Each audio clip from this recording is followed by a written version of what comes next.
el contenido de la novela y las preguntas que plantea. Ahorita voy a las preguntas porque en concreto creo que sobre todo tanto a los maestros como a los alumnos presentes les interesará ver, bueno, ¿qué voy a hacer con esas preguntas que están ahí? Y la primera cosa es que como Jan Teller tiene experiencia en trabajo de situaciones de conflicto, es decir, de mediación, de resolución de conflictos, este tipo de experiencias en realidad son, en cierto modo, son traumáticas. En primer lugar, ¿por qué? Porque te permite acceder a esa dimensión del ser humano que por lo general permanece siempre un poco en la sombra. Es decir, y no me dejarán mentir, tanto en las reuniones familiares como en reuniones de amigos y de amigas, todos somos muy buena onda mientras estamos bien y todos contentos y de acuerdo. Basta que haya una situación que genere un desacuerdo sobre algo que incomode y empieza a salir la bestia que llevamos dentro. Entonces, creo que este punto es muy importante porque nos ayuda a entender también cuál es la antropología que de alguna manera está subyacente a lo que presenta Jan Teller en su novela. Es decir, nos habla, no sé si vieron la película El planeta de los simios, la segunda película, no la primera, la segunda. Si no la han visto, véanla, les voy a entender la novela. Porque al final de cuentas nos plantea cómo se van generando los conflictos. ¿Cuál es la escalada de la violencia? Es decir, cómo va aumentando, qué es lo que va suscitando que se den estas cosas. Y a lo largo de toda la novela, constatamos, sí, como ella lo menciona, en algún momento estaba escribiendo una historia y se estaba desarrollando un conflicto. Muy griega, si creemos en la idea de Heráclito, ¿verdad? Con el Polemos, es el padre de todas las cosas, el conflicto es el padre de todas las cosas. Y al mismo tiempo, creo que nos ayuda a plantearnos frente a la realidad de cómo vamos a coexistir con el que tenemos enfrente. Es decir, las preguntas que pone parecería que son tal vez muy existenciales, pero es un planteamiento existencial bastante concreto, bastante arraigado en la realidad.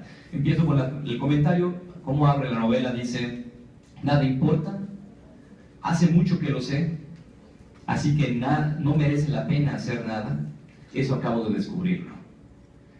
Yo, en cuanto lo leí, dije, aquí me parece estar leyendo una especie de Kant, porque Kant empieza con unas preguntas, tiene como preguntas claves que dice: ¿qué puedo saber? ¿Qué debo hacer? ¿Y qué puedo esperar? Tal cual. Cuestión de ¿qué puedo saber? Dice, hace mucho que lo sé. La cuestión es saber qué es lo que sabe. Dice, ¿qué debo hacer? Así que no merece la pena hacer nada. ¿Qué puedo esperar? De alguna manera, dice, si el valor es que nada importa, ¿qué puedo esperar?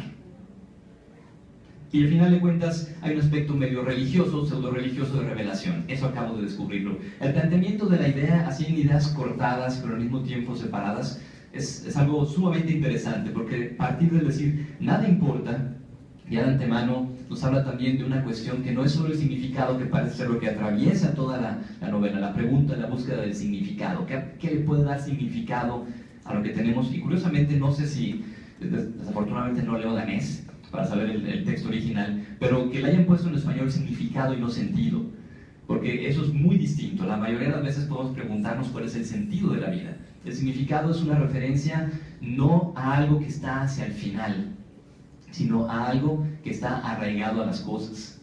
Y esto es muy importante porque cuando alguien dice, bueno, ¿cuál es el sentido de mi vida? Es como saber hacia dónde va. ¿Cuál es el significado de la vida? Se refiere a cuál es el contenido que le confiere esto. En cierto modo es una especie de pelea que podemos decir que tiene la autora con Wittgenstein, por ejemplo. Wittgenstein dice, el significado de las cosas es lo que hacen, de las palabras, perdón, es lo que hacemos con esas palabras. Si yo digo que odio o que amo, la pregunta para saber qué significado tiene amar o odiar, tiene que ver con qué hago. Y por lo tanto, y ella dice, no, el significado lo separa de alguna manera de la práctica, bueno, lo asocia a una muy concreta, pero parecería que lo pone más enfocado en la cuestión de la pérdida, o inclusive, y ahí es donde están las cosas interesantes, me atrevería a decir que tiene un planteamiento hasta cierto punto medio capitalista. ¿Por qué razón? En primer lugar, porque Pierre Anton, cuando plantea su dilema, que en realidad es un dilema muy bien planteado, es capitalista más no poder.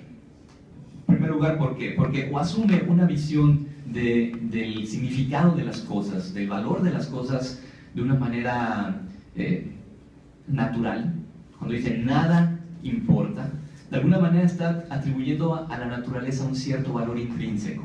Es decir, esto así es.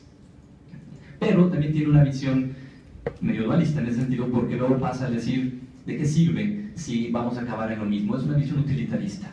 Y ahí es donde entra toda la cuestión del valor. Al final de cuentas es capitalista porque lo que importa es cómo producimos el valor. Puedo hablar de significado, pero el significado está ordenado a la producción de valor. Y en ese sentido creo que es sumamente interesante al que nos empezamos a preguntar qué es lo que pretenden estas personas.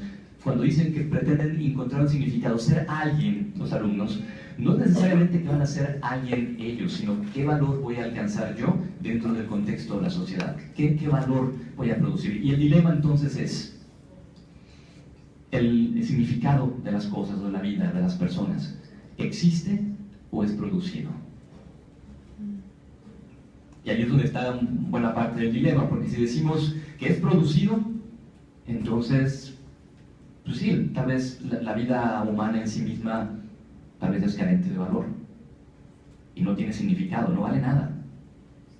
Y entonces entramos con una visión tal vez un poco más pragmática de tenemos que producirlo.